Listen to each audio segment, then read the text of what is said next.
Código Penal, título 8, da extinção da punibilidade. Artigo 107. Extingue-se a punibilidade: 1. Pela morte do agente. 2. Pela anistia, graça ou indulto. 3. Pela retroatividade de lei, que não mais considera o fato como criminoso. 4. Pela prescrição, decadência ou perempção. 5. Pela renúncia do direito de queixa ou pelo perdão aceito nos crimes de ação privada. 6. Pela retratação do agente nos casos em que a lei admite. 7. Revogado. 8. Revogado. 9. Pelo perdão judicial nos casos previstos em lei. Artigo 108. A extinção da punibilidade de crime, que é pressuposto, elemento constitutivo ou circunstância agravante de outro, não se estende a este. Nos crimes conexos, a extinção da punibilidade de um deles não impede, quanto aos outros, a agravação da pena resultante da conexão. Prescrição antes de transitar em julgado a sentença. Artigo 109. A prescrição, antes de transitar em julgado a sentença final, salvo o disposto no parágrafo 1º do artigo 110 desse Código, regula-se pelo máximo da pena privativa de liberdade combinada ao crime, verificando-se 1. Em 20 anos, se o máximo da pena é superior a 12. 2. Em 16 anos, se o máximo da pena é superior a 8 anos e não excede a 12. 3. Em 12 anos, se o máximo da pena é superior a 4 anos e não excede a 8. 4. Em 8 anos, se o máximo da pena é superior a 2 anos e não excede a 4 anos. 5. Em 4 anos, se o máximo da pena é igual a 1 ano ou, sendo superior, não excede a 2. 6. Em 3 anos, se o máximo da pena é inferior a 1 ano. Prescrição das penas restritivas de direito. Parágrafo único. Aplicam-se às penas restritivas de direito os mesmos prazos previstos para as penas privativas de liberdade. Prescrição depois de transitar em julgado sentença final condenatória. Artigo 110. A prescrição depois de transitar em julgado a sentença condenatória regula-se pela pena aplicada e verifica-se nos prazos fixados no artigo anterior, os quais se aumentam de 1/3 se o condenado é reincidente. Parágrafo 1º. A prescrição, depois da sentença condenatória com trânsito em julgado para acusação ou depois de improvido seu recurso, regula-se pela pena aplicada, não podendo em nenhuma hipótese ter por termo inicial data anterior à da denúncia ou queixa. Parágrafo 2º revogado. Termo inicial da prescrição antes de transitar em julgado a sentença final. Artigo 111. A prescrição, antes de transitar em julgado a sentença final, começa a correr 1. Do dia em que o crime se consumou. 2. No caso de tentativa, do dia em que cessou a atividade criminosa. 3. Nos crimes permanentes, do dia em que cessou a permanência. 4. Nos de bigamia e nos de falsificação ou alteração de assentamento do registro civil, da data em que o fato se tornou conhecido. 5. Nos crimes contra a dignidade sexual ou que envolvam violência contra a criança e o adolescente, previstos nesse Código em legislação especial, da data em que a vítima completar 18 anos, salvo se a esse tempo já houver sido proposta a ação penal. Termo inicial da prescrição após sentença condenatória irrecorrível. No caso do artigo 110 desse Código, a prescrição começa a correr 1. Do dia em que transita em julgado a sentença condenatória para a acusação, ou a que revoga a suspensão condicional da pena ou o livramento condicional. 2. Do dia em que se interrompe a execução, salvo quando o tempo da interrupção deva computar-se na pena. Prescrição no caso de evasão do condenado ou de revogação do livramento condicional. Artigo 113. No caso de evadir-se o condenado ou de revogar-se o livramento condicional, a prescrição é regulada pelo tempo que resta da pena. Prescrição da multa. A prescrição da pena de multa ocorrerá 1. Em 2 anos, quando a multa for a única cominada ou aplicada. 2. No mesmo prazo estabelecido para a prescrição da pena privativa de liberdade, quando a multa for alternativa ou cumulativamente cominada ou cumulativamente aplicada. Redução dos prazos de prescrição. Artigo 115. São reduzidos de metade os prazos de prescrição quando o criminoso era, ao tempo do crime, menor de 21 anos ou, na data da sentença, maior de 70 anos. Causas impeditivas da prescrição. Artigo 116. Antes de passar em julgado a sentença final, a prescrição não corre 1. Enquanto não resolvida em outro processo, questão de que dependa o reconhecimento da existência do crime. 2. Enquanto o agente cumpre pena no exterior. 3. Na pendência de embargos de declaração ou de recursos aos tribunais superiores quando inadmissíveis. E 4. Enquanto não cumprido ou não rescindido o acordo de não persecução penal. Parágrafo único. Depois de passada em julgado a sentença condenatória, a prescrição não corre durante o tempo em que o condenado está preso por outro motivo. Causas interruptivas da prescrição. O curso da prescrição interrompe-se 1. Pelo recebimento da denúncia ou da queixa. 2. Pela pronúncia. 3. Pela decisão confirmatória da pronúncia. 4. Pela publicação da sentença ou acórdão condenatórios recorríveis. 5. Pelo início ou continuação do cumprimento da pena. 6. Pela reincidência. Parágrafo 1º. Excetuados os casos dos incisos 5 e 6 desse artigo, a interrupção da prescrição produz efeitos relativamente a todos os autores do crime. Nos crimes conexos, que sejam objeto do mesmo processo, estende-se aos demais a interrupção relativa a qualquer deles. Parágrafo 2º. Interrompida a prescrição, salvo a hipótese do inciso 5 desse artigo, todo o prazo começa a correr novamente do dia da interrupção. Artigo 112. As penas mais leves prescrevem com as mais graves. Artigo 119. No caso de concurso de crimes, a extinção da punibilidade incidirá sobre a pena de cada um isoladamente. Perdão judicial. Artigo 120. A sentença que conceder perdão judicial não será considerada para efeitos de reincidência.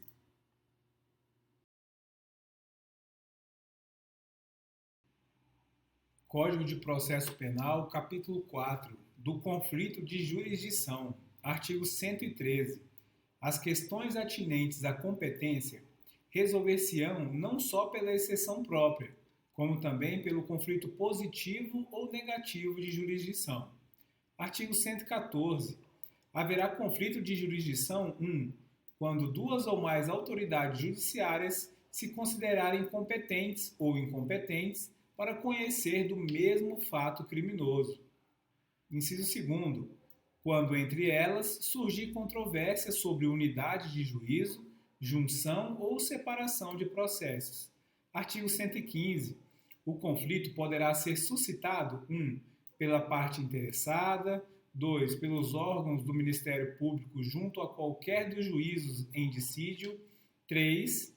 Por qualquer dos juízes ou tribunais em causa. Artigo 116. Os juízes e tribunais, sob a forma de representação, e a parte interessada sob a de requerimento, darão parte escrita e circunstanciada do conflito perante o tribunal competente, expondo os fundamentos e juntando os documentos comprobatórios. Parágrafo 1º. Quando negativo o conflito, Os juízes e tribunais poderão suscitá-lo nos próprios autos do processo. Parágrafo 2º.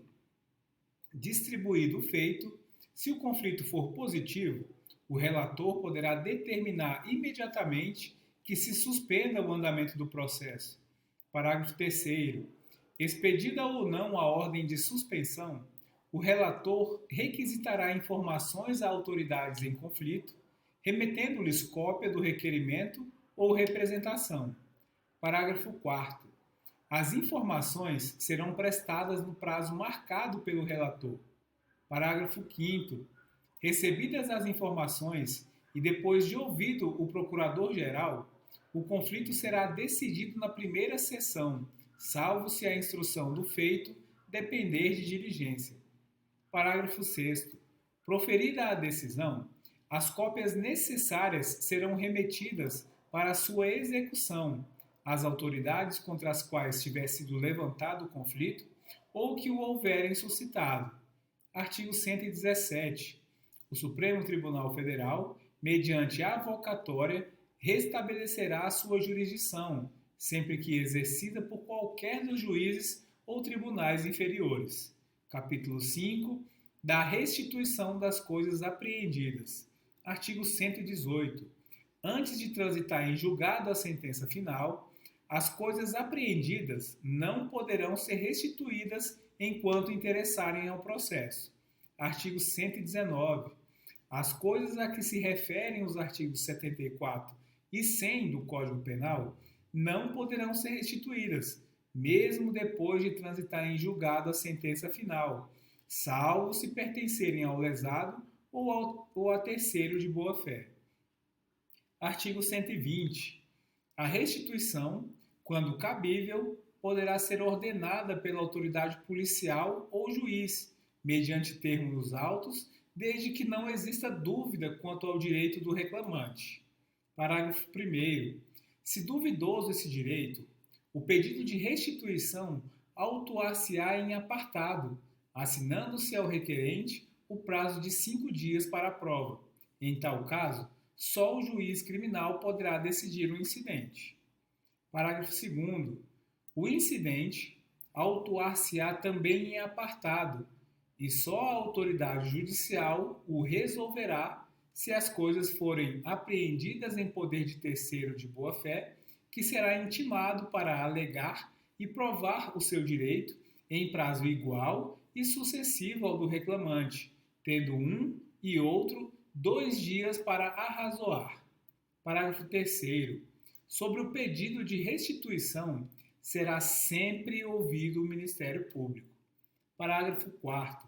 Em caso de dúvida sobre quem seja o verdadeiro dono, o juiz remeterá as partes para o juízo cível, ordenando o depósito das coisas em mãos de depositário ou do próprio terceiro que as detinha, se for pessoa idônea. Parágrafo 5º. Tratando-se de coisas facilmente deterioráveis, serão avaliadas e levadas a leilão público, depositando-se o dinheiro apurado ou entregues ao terceiro que as detinha, se este for pessoa idônea e assinar termo de responsabilidade. Artigo 121. No caso de apreensão de coisa adquirida com os proventos da infração, aplica-se o disposto no artigo 133 e seu parágrafo. Artigo 122. Sem prejuízo do disposto no artigo 120, as coisas apreendidas serão alienadas nos termos do disposto do artigo 133 deste Código. Parágrafo único revogado. Artigo 123. Fora dos casos previstos nos artigos anteriores, se dentro do prazo de 90 dias, a contar da data em que transitar em julgado a sentença final, condenatória ou absolutória, os objetos apreendidos não forem reclamados ou não pertencerem ao réu, serão vendidos em leilão, depositando-se o saldo à disposição do juízo de ausentes. Artigo 124. Os instrumentos do crime, cuja perda em favor da União for decretada, e as coisas confiscadas, de acordo com o disposto no artigo 100 do Código Penal, serão inutilizados ou recolhidos a museu criminal, se houver interesse na sua conservação. Artigo 124-A.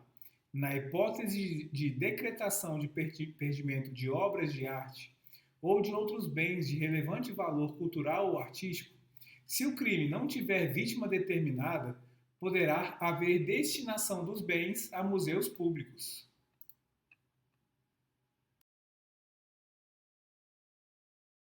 Lei 12.850, seção 4, do acesso a registros, dados cadastrais, documentos e informações. Artigo 15.